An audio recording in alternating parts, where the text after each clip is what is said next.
Ever wondered how to make your workplace so safe that accidents feel like a distant memory? Welcome to hsebox.com, your one-stop channel for practical health, safety, and environment tips that actually work. Today, we're diving into how to conduct a job hazard analysis, a simple yet powerful way to spot dangers before they cause harm. Whether you're new to safety or a seasoned pro, this guide will walk you through the process in plain language with examples to keep it real. Stick with us, and by the end, you'll be ready to make your workplace safer step by step. Let's jump in and learn how to keep everyone safe. A job hazard analysis is all about looking at a job, figuring out what could go wrong, and fixing it before anyone gets hurt. It's not just paperwork. It's a hands-on way to protect your team. We'll break it down into clear steps, using examples like working on a construction scaffold to show how it works in the real world. Let's get started and make safety first.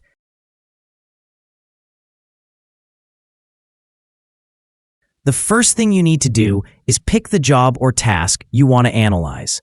Not every job needs this, so focus on tasks that are risky or done a lot. For example, think about a construction crew installing windows from a scaffold. That job involves heights, heavy materials, and tools. Plenty of chances for things to go wrong. Talk to workers and supervisors to figure out which tasks need attention.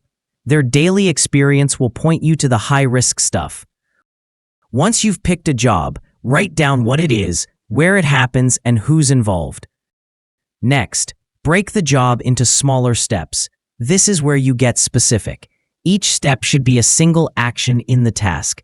For our scaffold example, the steps might be setting up the scaffold, climbing it, lifting window panes, and installing them.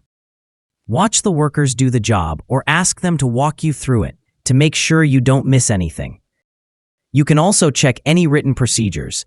Write the steps in order, keeping them short and clear. This list is the backbone of your analysis, so don't rush it. Now, for each step, figure out what could go wrong. This is the fun part. Well, sort of. Think about anything that could hurt someone, like falling, getting cut, or straining a muscle. For setting up the scaffold, maybe the ground is uneven, and it could tip over. Climbing might mean slipping or falling. Lifting those window panes, someone could drop one or hurt their back. Don't just think about obvious stuff. Consider things like bad weather or a tool breaking. Ask the workers what scares them or what's gone wrong before. Write down every possible hazard next to each step. After you've got your hazards, think about how risky they are. Ask two things. How likely is this to happen? And how bad would it be? A fall from a scaffold is super dangerous and could happen if safety gear isn't used, so that's a big deal. A small cut from a window edge might happen a lot, but isn't as serious. You can use a simple chart to rank risks as high, medium, or low. This helps you focus on the worst ones first. If your company has a risk ranking tool, use it. If not, just keep it simple and logical. Now it's time to fix those hazards. This is where you make the job safer. Start with the best fix. Can you get rid of the hazard completely? Maybe do the work on the ground instead of up high. If that's not possible, try swapping out something dangerous for something safer, like using lighter materials. Next, think about physical changes like adding guardrails to the scaffold to stop falls. You can also use training or schedules, like teaching workers how to lift properly or avoiding work in bad weather. Last, think about gear, like helmets, gloves, or harnesses. For each hazard, write down clear, doable fixes. For example, guardrails and harnesses for falls, or gloves for handling sharp glass. Once you've got your fixes, put them into action. This means working with everyone, workers, supervisors, and bosses. Explain what you found and why these changes matter. If you're adding guardrails, make sure they're up before anyone starts working. If training is needed, like how to use a harness, set it up and make sure everyone gets it. Write down who's responsible for each fix and when it'll be done. This keeps everyone on track and makes sure nothing gets forgotten. Finally, don't just do this once and forget it. Jobs change. New tools, new people, or new ways of working can bring new risks. Check your job hazard analysis regularly, especially if something almost goes wrong or the job changes. For example, if a new scaffold design comes in, look at your analysis again. Ask workers what's different or what's not working. Keep records of your analysis and any updates so you can show you're on top of things and refer back to it later.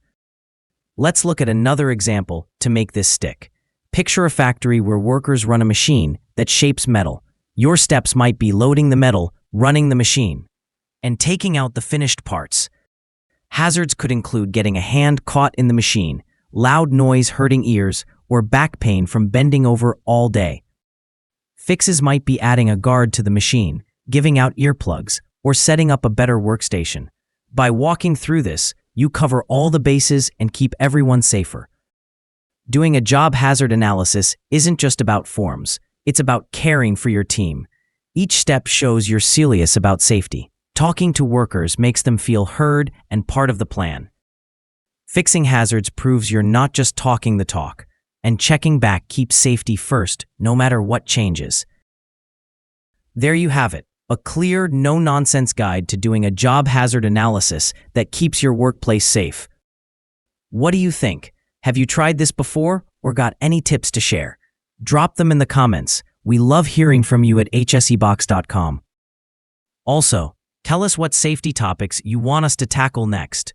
More on hazard analysis, safety training, or something else? Let us know.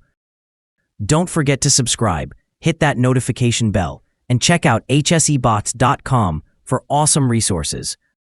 For online training courses with QR certificates, you can verify through our website, iohso.com, the International Occupational Health and Safety Organization. Thanks for watching, and let's keep making workplaces safer together.